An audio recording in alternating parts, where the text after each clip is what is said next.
అందరికీ నమస్కారం. మీనరాశివారికి జూలై 17, 18, 19 తేదీలలో జరగబోయేది తెలిస్తే ఖచ్చితంగా ఆశ్చర్యపోతారు. అదృష్టం అనేది కలిసి రాబోతోంది. ఆ వివరాలు ఏంటో ఇప్పుడు ఈ వీడియోలో మనం వివరంగా తెలుసుకుందాం. వీడియో ఎక్కడ స్కిప్ చేయొద్దండి. చివరి వరకు చూస్తేనే అసలు మీకు ఎటువంటి అదృష్టం పట్టబోతోంది అని చెప్పి కూడా పూర్తిగా అర్థమవుతుంది. వీడియోలోకి వెళ్లే ముందు మా చిన్న రిక్వెస్ట్ ఏంటంటే, ఇంతకుముందు మా ఛానల్ మీరు సబ్స్క్రైబ్ చేసుకోకపోతే సబ్స్క్రైబ్ చేసుకోండి. అలాగే గంట సింబల్ని క్లిక్ చేయండి. అప్పుడే మీకు మా వీడియోలు నోటిఫికేషన్లో వస్తాయి. అలాగే జై శ్రీకృష్ణ అని కామెంట్ చేయండి. ఈ రోజు నేను మీతో కేవలం ఒక జ్యోతిష్యుడిగా మాట్లాడటానికి రాలేదు.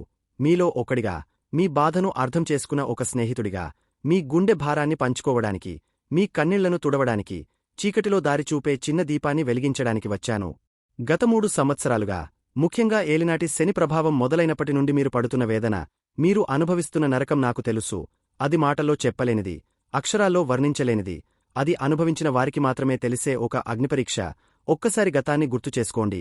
3-4 సంవత్సరాల క్రితం మీ జీవితం ఎలా ఉండేది? మీరు నమ్మిన మనుషులు, మీరు కట్టుకున్న బంధాలు, మీరు కన్న కలలు, అన్నీ ఎంత అందంగా ఉండేవి. మీది వెన్నలాంటి మనసు. ఎవరైనా కష్టాల్లో ఉన్నారని తెలిస్తే చాలు, మీ కష్టాన్ని కూడా పక్కన పెట్టి వారికి సహాయం చేయడానికి పరిగెత్తే త్యాగమూర్తులు మీరు. మీ జేబులో 100 రూపాయలుంటే అందులో 90 రూపాయలు అవతలివారి అవసరానికి ఇచ్చేసేంతటి దయాహృదయం మీది. మీ ఈ మంచితనమే, ఈ అమాయకత్వమే మిమ్మల్ని ఈ రోజు ఈ స్థితికి తీసుకువచ్చిందని మీకు అనిపిస్తోందా? మీ ఈ గుణాలే మీకు శాపంగా మారాయని మీరు బాధపడుతున్నారా? ఏలినాటి శని మీ జీవితంలోకి అడుగుపెట్టిన ఆ రోజు నుండి మీ ప్రపంచం తలక్రిందులైపోయింది. మీరు ప్రాణం కన్నా ఎక్కువగా నమ్మిన స్నేహితులే మీ వెనుక గోతులు తీశారు. మీ కష్టసుఖాల్లో తోడుంటామని ప్రమాణాలు చేసిన బంధువులే మీకు కష్టం వచ్చినప్పుడు ముఖం చాటేశారు. మీరు ఎవరికోసమైతే మీ సమయాన్ని, శక్తిని, డబ్బును ధారపోశారో వారే మిమ్మల్ని అవమానించి మీ విలువను సున్నా చేశారు. మీరు చేయని తప్పులకు నిందలు మోపారు. మీ మంచితనాన్ని చేతకానితనంగా ముద్రవేశారు. మీరు మనసు విప్పి మాట్లాడితే దాన్ని మీ బలహీనతగా వాడుకున్నారు. మీ చుట్టూ కుట్రలు కుతంత్రాలు ఒక వలలా అల్లుకుపోయాయి. ఎవరు మిత్రులో, ఎవరు శత్రువో తెలియని ఒక గందరగోళంలో మీరు చిక్కుకుపోయారు. నమ్మించి గొంతు కోయడమంటే ఏంటో మీకు అనుభవపూర్వకంగా తెలిసొచ్చింది. మీరు పెట్టిన పెట్టుబడులు బూడిదలో పోసిన పన్నీరయ్యాయి. మీరు అప్పుగా ఇచ్చిన డబ్బు తిరిగి రాక మిమ్మల్ని నిలువునా మోసం చేశారు. ఆర్థికంగా మీరు పడిన ఇబ్బందులు అన్నీ ఇన్ని కావు. నీళ్లలా డబ్బు ఖర్చయిపోయింది. రావాల్సిన డబ్బు చేతికి అందలేదు. అనుకోని ఖర్చులు, ఆస్పత్రుల చుట్టూ తిరగడాలు, అప్పులు చేయాల్సిన దుస్థితి. ఒకవైపు సంపాదన తగ్గిపోయి, మరోవైపు ఖర్చులు పెరిగిపోయి, జీవితం ఒక సుడిగుండల్లో చిక్కుకుపోయినట్టు అనిపించింది. వ్యాపారంలో నమ్మిన భాగస్వాములే మోసం చేశారు. ఉద్యోగంలో మీ కష్టాన్ని వేరొకరు దోచుకున్నారు. పై అధికారుల నుండి మాటలు, సహోద్యోగుల నుండి కుట్రలు, ప్రతిరోజూ ఒక యుద్ధంలా గడిచింది. నేను ఎవరికీ అన్యాయం చేయలేదే, నాకెందుకు ఈ శిక్ష అని మీరు ఆ భగవంతుడిని అడగని రోజులేదు. రాత్రుళ్ళు నిద్రపట్టక, ఒంటరిగా దిండును పట్టుకుని ఏడ్చిన క్షణాలు లెక్కలేనని, మీ బాధను ఎవరికి చెప్పుకోవాలో తెలియక మీలో మీరే కుమిలిపోయారు. మీ నవ్వు వెనుక దాగి ఉన్న కన్నీటి సముద్రాన్ని ఎవరూ చూడలేకపోయారు. ఇవన్నీ ఎందుకు జరిగాయి? ఆ శనిదేవుడికి మీమీద ఎందుకంత పగ? ఒక్క క్షణం ఆగండి. ఇది పగ కాదు, ప్రతీకారం కాదు. ఇది ఒక శుద్ధీకరణ ప్రక్రియ. ఒక వజ్రాన్ని సానబెట్టకుండా దాని మెరుపు బయటకు రాదు. ఒక బంగారాన్ని అగ్నిలో కాల్చకుండా దానిలోని మలినం పోదు. అలాగే మీనరాశి అనే ఈ అమూల్యమైన వజ్రాన్ని, ఈ స్వచ్ఛమైన బంగారాన్ని సానబెట్టడానికి, శుద్ధి చేయడానికి ఆ శనిదేవుడు అనే కఠినమైన గురువు మీ జీవితంలోకి వచ్చాడు. మీరు సామాన్యులు కారు. మీనరాశి అంటే దేవగురువైన బృహస్పతి అధిపతిగా ఉన్న రాశి. ఇది రాశిచక్రంలో చివరి రాశి. అంటే అన్ని రాసుల అనుభవాల సారాన్ని పుణికిపుచ్చుకున్న పరిపూర్ణమైన రాశి మీది. మీలో కరుణ, ప్రేమ, దయ, త్యాగం, ఆధ్యాత్మిక చింతన వంటి దైవిక లక్షణాలు పుట్టుకతోనే వస్తాయి. మీ అంతర్వాణి చాలా శక్తివంతమైనది. జరగబోయేదాన్ని మీరు ముందే పసిగట్టగలరు. మీ ఊహాశక్తికి, సృజనాత్మకతకు హద్దులు లేవు. మీరు గొప్ప కళాకారులు, రచయితలు, సంగీతకారులు, వైద్యులు, ఉపాధ్యాయులు, సలహాదారులు కాగలరు. ఇతరుల బాధను క్షణాల్లో అర్థం చేసుకుని వారికి సాంత్వన చేకూర్చగల హీలర్స్ మీరు. కాని మీలో ఒకే ఒక్క లోపముంది. అది అతి మంచితనం. గుడ్డిగా అందరినీ నమ్మేయడం. ఎవరు మంచివారు, ఎవరు చెడ్డవారు అని తెలుసుకోలేకపోవడం. మీ ఈ లక్షణం వల్ల మీరు జీవితంలో ఎన్నోసార్లు మోసపోతారు, దెబ్బతింటారు. అందుకే శనిదేవుడు మీకు పాఠాలు నేర్పడానికి వచ్చాడు. గత 3 సంవత్సరాలుగా శని మీకు ఏం నేర్పించాడో తెలుసా? మొదటగా మనుషులను గుర్తించడం నేర్పించాడు. ఎవరు మీ నిజమైన స్నేహితులో, ఎవరు నాటకాలాడుతున్నారో ముసుగులు తొలగించి మరీ చూపించాడు. కష్టకాలంలో మీ చేయి వదిలేసిన ప్రతి ఒక్కరిని మీకు గుర్తుపెట్టాడు. ఇకపై మీరు ఎవరిని నమ్మాలో, ఎవరితో జాగ్రత్తగా ఉండాలో మీకు స్పష్టంగా తెలుసు. రెండవది, డబ్బు విలువను నేర్పించాడు. ప్రతి రూపాయిని ఎంత జాగ్రత్తగా ఖర్చు పెట్టాలో, పొదుపు యొక్క ప్రాముఖ్యత ఏమిటో మీకు అనుభవపూర్వకంగా నేర్పించాడు. ఇకపై మీరు ఆర్థికంగా మరింత పటిష్టంగా ఉంటారు. మూడవది, మీ అంతర్గత శక్తిని మేల్కొలిపాడు. మీరు ఇన్నాళ్లు ఇతరుల మీద, బంధాల మీద ఆధారపడి జీవించారు, కాని ఈ కష్టాలు మిమ్మల్ని ఒంటరిని చేసి, బయటి ప్రపంచమీద కాకుండా మీ లోపల ఉన్న అపారమైన శక్తిమీద, ఆత్మవిశ్వాసం మీద ఆధారపడటం నేర్పించాయి.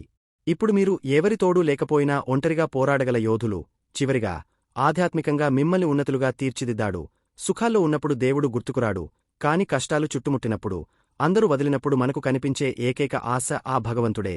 ఈ శని మిమ్మల్ని దేవుడికి దగ్గర చేశాడు. ప్రాపంచిక విషయాలపై వ్యామోహాన్ని తగ్గించి, జీవితం యొక్క నిజమైన అర్థాన్ని మీకు బోధించాడు. ఇక ఏలినాటి శనిలో అత్యంత కఠినమైన దశ జన్మశని. మీరు ఇప్పుడు ఆ దశ మధ్యలో ఉన్నారు. అంటే, మీరు పడాల్సిన కష్టాలలో సింహభాగం పూర్తయిపోయింది. మీరు ఎక్కాల్సిన కొండలో సగానికి పైగా ఎక్కేశారు.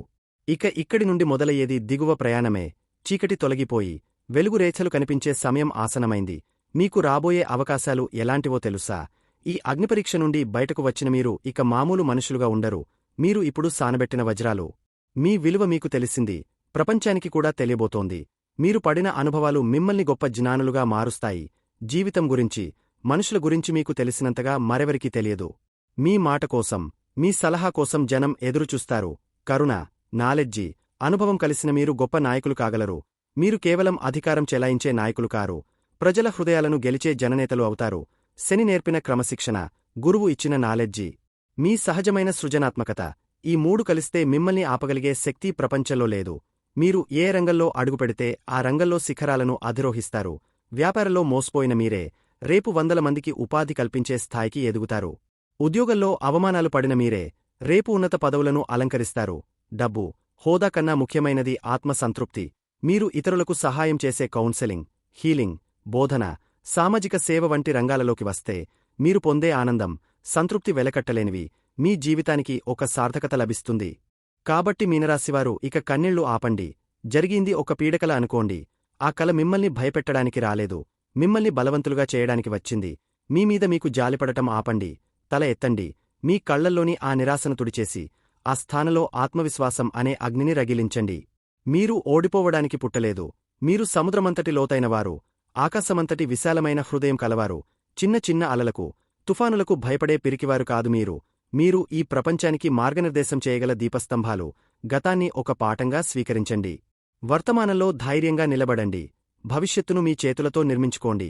శనిదేవుడు మిమ్మల్ని పరీక్షించి, మీకు యోగ్యతా పత్రాన్ని ఇవ్వబోతున్నాడు. ఆ భగవంతుడి ఆశీస్సులు, మీ గురుబల మీకు ఎల్లప్పుడూ అండగా ఉంటాయి. మేల్కొనండి, మీకోసం ఒక ఉజ్వలమైన భవిష్యత్తు ఎదురుచూస్తోంది. మీ కళ్లల్లోని కన్నీళ్లు ఆనందబాష్పాలుగా మారే రోజు ఎంతో దూరంలో లేదు. మీరు విజేతలు. ఈ మాటను ప్రతిరోజూ మీకు మీరు చెప్పుకోండి. మీకు అంతా మంచే జరుగుతుంది. జూలై 17, 18, 19 తేదీలకు సంబంధించిన గ్రహ సంచార ఫలితాలను మనం ఇప్పుడు వివరంగా, మనస్కి హత్తుకునేలా మాట్లాడుకుందాం. ఇది కేవలం రాశిఫలం కాదు. రాబోయే 3 రోజుల్లో మీ జీవితాన్ని ఎలా మరింత అద్భుతంగా మలచుకోవాలో తెలిపే ఒక స్నేహపూర్వక మార్గదర్శిని. జ్యోతిష్యం భయపెట్టడానికి కాదు, మనల్ని మనం సిద్ధం చేసుకోవడానికి, మనలోని శక్తిని సరైన దిశలో పెట్టడానికి సహాయపడే ఒక గొప్ప నాలెడ్జి.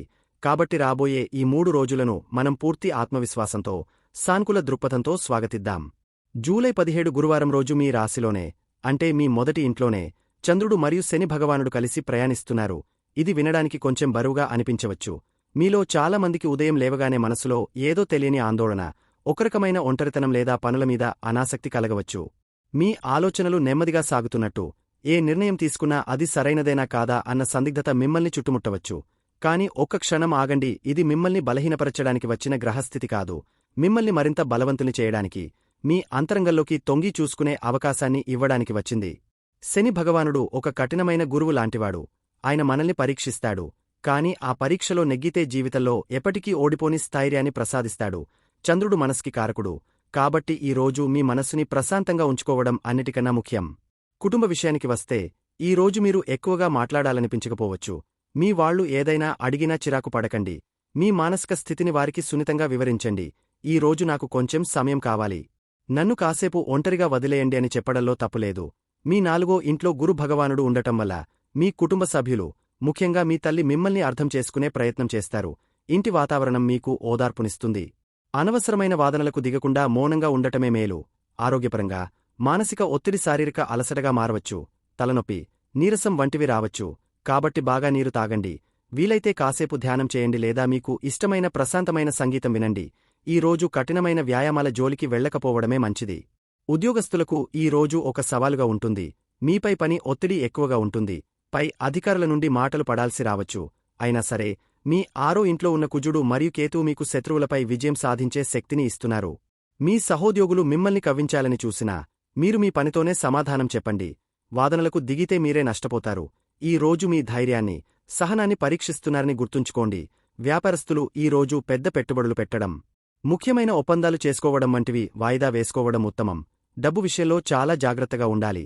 మీ 12వ ఇంట్లో రాహువు ఉండటం వల్ల అనవసరమైన ఖర్చులు తలెత్తే అవకాశముంది.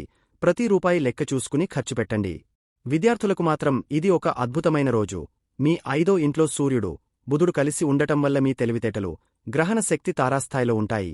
ఉదయం కలిగిన మానసిక ఆందోళనను పక్కన పెట్టి పుస్తకం పట్టుకుంటే క్లిష్టమైన విషయాలు కూడా సులభంగా అర్థమవుతాయి. సృజనాత్మక రంగాలలో ఉన్నవారికి కొత్త ఆలోచనలు వెల్లువెత్తుతాయి. వివాహితులు మీ భాగస్వామికి కాస్త సమయం ఇవ్వాలి. వారిని తప్పుగా అర్థం చేసుకోకండి. మీలోని భావోద్వేగాలను పంచుకోవడానికి ప్రయత్నించండి. కాని నిందించే ధోరణిలో కాకుండా సహాయం కోరే ధోరణిలో మాట్లాడండి. ప్రేమికులు ఈ రోజు కలవకపోవడమే మంచిది. ఫోన్ కాల్స్లో కూడా అనవసరమైన అపార్థాలు రావచ్చు. ఒకరికొకరు స్పేస్ ఇవ్వడం వల్ల బంధం బలపడుతుంది. గుర్తుంచుకోండి, ఈ రోజు కేవలం ఓపికకు పరీక్ష. ఈ ఒక్కరోజు గడిస్తే రేపటి సూర్యోదయం మీకోసం కొత్త ఉత్సాహాన్ని తీసుకువస్తుంది. జూలై 18 శుక్రవారం. నిన్నటి బరువంతా గాలిలో కలిసిపోయినట్టు. ఈ రోజు ఉదయం మీరు ఎంతో తేలికగా, ఉత్సాహంగా నిద్రలేస్తారు. ఎందుకంటే చంద్రుడు మీ రాశి నుండి బయటకు వచ్చి మీ 2వ ఇంటంటే ధన, కుటుంబ స్థానంలోకి ప్రవేశించాడు. ఈ రోజు మీ ఫోకస్ అంతా డబ్బు, కుటుంబం మరియు మీ మాట మీద ఉంటుంది. మీ మాటలో ఒక ప్రత్యేకమైన ఆకర్షణ ఉంటుంది. మీరు మాట్లాడితే చుట్టూ ఉన్నవారు మంత్రముగ్ధులై వింటారు. ఈ శక్తిని సరైన విధంగా ఉపయోగించుకోండి. కుటుంబంలో నిన్నటి నిశ్శబ్దం బద్దలై ఈ రోజు ఆనందకరమైన వాతావరణం నెలకొంటుంది. కుటుంబ సభ్యులతో కలిసి భోజనం చేస్తూ సరదాగా కబుర్లు చెప్పుకుంటారు. ఏమైనా చిన్న చిన్న మనస్పర్ధలు ఉంటే వాటిని పరిష్కరించుకోవడానికి ఇది సరైన సమయం. మీ మాటలతో ఎవరినైనా ఒప్పించగలరు. ఆర్థికంగా ఇది చాలా సానుకూలమైన రోజు. డబ్బుకు సంబంధించిన విషయాలు మాట్లాడటానికి, పెట్టుబడుల గురించి చర్చించడానికి, లేదా రావాల్సిన బాకీలను అడగటానికి ఇది అనువైన సమయం. మీ మాటకారితనంతోనే మీరు ఒక ఆర్థిక లాభాన్ని పొందవచ్చు. ఉద్యోగస్తులు తమ ప్రెజెంటేషన్లతో, కమ్యూనికేషన్ స్కిల్స్తో పై అధికారులను ఆకట్టుకుంటారు. జీతం పెంపు గురించి మాట్లాడాలనుకుంటే ఈ రోజు ప్రయత్నించవచ్చు. మీ ఆలోచనలను స్పష్టంగా, ధైర్యంగా చెప్పండి. విజయం మీ వెంటే ఉంటుంది. వ్యాపారస్తులకు ఇది ఒక సువర్ణావకాశం. కొత్త కస్టమర్లను ఆకర్షించడానికి, డీల్స్ క్లోజ్ చేయడానికి మీ వాక్చాతుర్యం బాగా ఉపయోగపడుతుంది.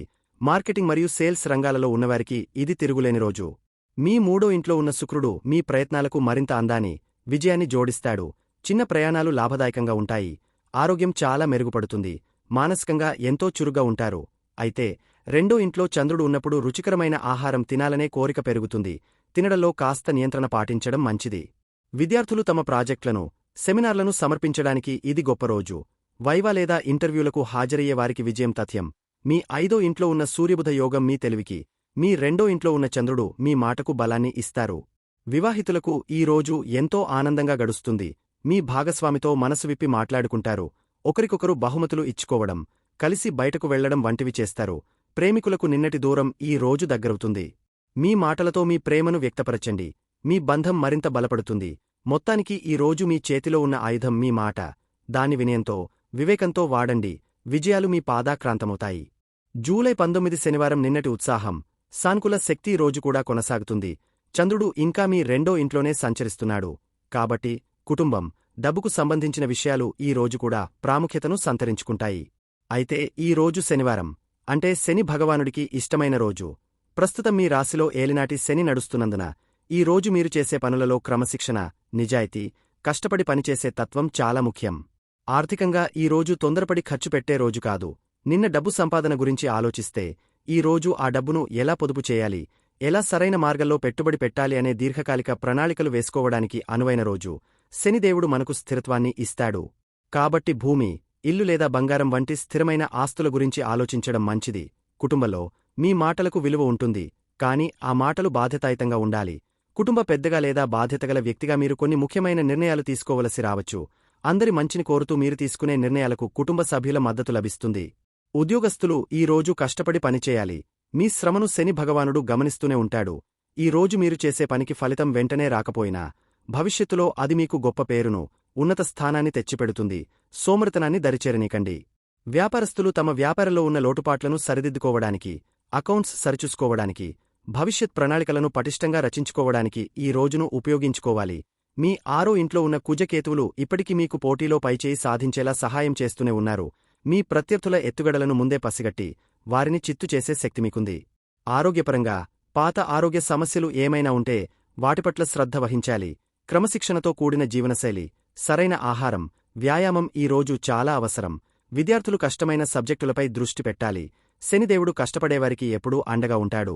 మీరు ఎంత శ్రమిస్తే అంత గొప్ప ఫలితాన్ని పొందుతారు. వివాహితులు తమ బంధంలో ఉన్న బాధ్యతలను గుర్తు చేసుకోవాలి. ఒకరికొకరు అండగా నిలబడతామని చేసుకున్న వాగ్దానాన్ని నిలబెట్టుకోవాలి. మీ బంధానికి మరింత స్థిరత్వాన్ని ఇవ్వడానికి ప్రయత్నించండి. ప్రేమికులు తమ సంబంధాన్ని తర్వాతి స్థాయికి తీసుకెళ్లే విషయం గురించి ఆలోచించవచ్చు. మీ ప్రేమలో నిజాయితీ, నిబద్ధత ఉంటే ఏ శక్తి మిమ్మల్ని విడదీయలేదు. ఈ 3 రోజులు మీకు ఒక చిన్న జీవిత పాఠం లాంటివి. మొదటి రోజు సహనాన్ని, రెండో రోజు అవకాశాన్ని, మూడో రోజు బాధ్యతను నేర్పిస్తాయి. మీ రాశిలో శని, 12వ ఇంట్లో రాహువు ఉండటం వల్ల మీరు కొన్ని సవాళ్లను ఎదుర్కొంటున్నారు.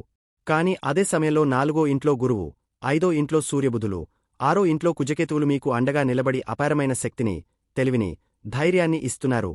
మిమ్మల్ని మీరు నమ్మండి. మీలోని అంతర్గత శక్తిని గుర్తించండి. ఈ గ్రహ సంచారాలను ఒక మార్గదర్శిగా తీసుకుని ప్రతిరోజునూ ఆత్మవిశ్వాసంతో జయించండి. మీకు అంతా మంచే జరుగుతుంది. మీనరాశివారు ప్రస్తుతం ఎదుర్కొంటున్న గ్రహస్థితులను దృష్టిలో పెట్టుకుని మనస్కి ప్రశాంతతను, జీవితంలో పురోగతిని ఇచ్చే కొన్ని సులువైన పరిహారాలను మాట్లాడుకుందాం. మొదటిగా మీనరాశివారు ప్రస్తుతం మీకు జన్మ శని నడుస్తోంది కదా. అంటే శని భగవానుడు మీ రాశిలోనే కూర్చుని ఉన్నారు. దీనివల్ల మనసు మీద ఏదో తెలియని బరువు, పనులలో ఆలస్యం, కొంచెం నిరాశ వంటివి కలగడం సహజం. దీనికి భయపడాల్సిన పనేలేదు. శనిదేవుడు ఒక గురువు లాంటివాడు. మనకు క్రమశిక్షణ నేర్పడానికి వస్తాడు. మీరు చేయాల్సింది చాలా చిన్న పని. ప్రతి శనివారం దగ్గరలో ఉన్న హనుమంతుడి గుడికిగాని, శనిదేవుడి ఆలయానికిగాని వెళ్లి నువ్వుల నూనెతో దీపం పెట్టండి. అంతకన్నా ముఖ్యంగా ప్రతిరోజూ ఉదయం లేదా సాయంత్రం హనుమాన్ చాలీసా చదువుకోండి. ఆ హనుమంతుడి శక్తి ముందు శని ప్రభావం చాలా వరకు తగ్గుతుంది. అలాగే మీకు తోచినంతలో పేదవారికి, ముసలివారికి అన్నం పెట్టడం లేదా బట్టలు దానం చేయడం వంటివి చేయండి. సేవ చేయడం శనిదేవుడికి అత్యంత ప్రీతికరం. ఈ చిన్న పనులు మీ మనస్సులోని భారాన్ని తగ్గించి మీకు ఎంతో ధైర్యాన్ని ఇస్తాయి. ఇక రెండో విషయానికి వస్తే, మీ 12వ ఇంట్లో రాహువు, 6వ ఇంట్లో కేతువు, కుజుడు ఉన్నారు. దీనివల్ల అనవసరమైన ఖర్చులు, నిద్ర సరిగా పట్టకపోవడం, తెలియని శత్రువులు, ఆరోగ్య సమస్యల భయం వంటివి ఉండవచ్చు. దీనికి కూడా సులువైన మార్గాలున్నాయి. ప్రతిరోజూ ఇంట్లోంచి బయటకు వెళ్లే ముందు వినాయకుడిని తలుచుకోండి. ఓం గం గణపతే నమః అని ఒకసారి అనుకుంటే చాలు, పనుల్లో ఆటంకాలు తొలగిపోతాయి. ఇక రాత్రిపూట నిద్రపట్టనివారు పడుకునే ముందు కాసేపు ఓం నమః శివాయ అని జపించుకుంటే మనసు ప్రశాంతపడుతుంది. వీలైతే వీధి కుక్కలకు అప్పుడప్పుడు రొట్టెలు లేదా బిస్కెట్లు వేయండి. ఇది కేతువుకు శాంతినిస్తుంది. మీ కోపాన్ని తగ్గించుకుని అనవసరమైన వాదనలకు దూరంగా ఉండటం ద్వారా కుజుడి దుష్ప్రభావాన్ని కూడా తగ్గించుకోవచ్చు. చివరిగా ఒక ముఖ్యమైన శుభవార్త ఏంటంటే, మీకు గురుబలం అద్భుతంగా ఉంది. మీ 4వ ఇంట్లో ఉన్న గురువు మీకు కుటుంబ సుఖాన్ని, తల్లి ఆశీర్వాదాన్ని, మానసిక ప్రశాంతతను ఇస్తాడు. కాబట్టి మీరు చేయాల్సింది మీ ఇంట్లో పెద్దవారిని, ముఖ్యంగా మీ తల్లిని గౌరవించడం. వారి ఆశీస్సులు మీకు రక్షణ కవచంలా పనిచేస్తాయి. గురువులను, ఉపాధ్యాయులను గౌరవించండి. పసుపురంగు బట్టలను అప్పుడప్పుడు ధరించడం, నుదుట కుంకుమ లేదా గంధం బొట్టు పెట్టుకోవడం వల్ల కూడా గురుబలం పెరుగుతుంది. గుర్తుంచుకోండి, పరిహారాలు అంటే ఏవో మంత్రదండాలు కాదు. అవి మన నమ్మకాన్ని పెంచి, మన నడవడికను, మన ఆలోచనా విధానాన్ని సరిచేసుకునే మార్గాలు. మీరు ధైర్యంగా, నిజాయితీగా, కష్టపడి మీ పని మీరు చేసుకుంటూ ఈ చిన్న చిన్న పరిహారాలు పాటిస్తే ఏ గ్రహము మిమ్మల్ని ఏమీ చేయలేదు. అంతా మంచే జరుగుతుంది. ధైర్యంగా ముందుకు సాగండి. చూశారు కదండి, ఈ వీడియో గనక మీకు నచ్చినట్లయితే ప్లీజ్ లైక్ చేసి మీ ఫ్రెండ్స్కి షేర్ చేయండి. అలాగే జై శ్రీకృష్ణ అని కామెంట్ చేయండి. అలాగే మా కొత్త వీడియోలు మీకు వెంటనే చేరాలంటే మా ఛానల్ను సబ్స్క్రైబ్ చేసుకుని పక్కనే ఉన్నటువంటి బెల్ ఐకాన్ని ప్రెస్ చేయండి. ధన్యవాదములు.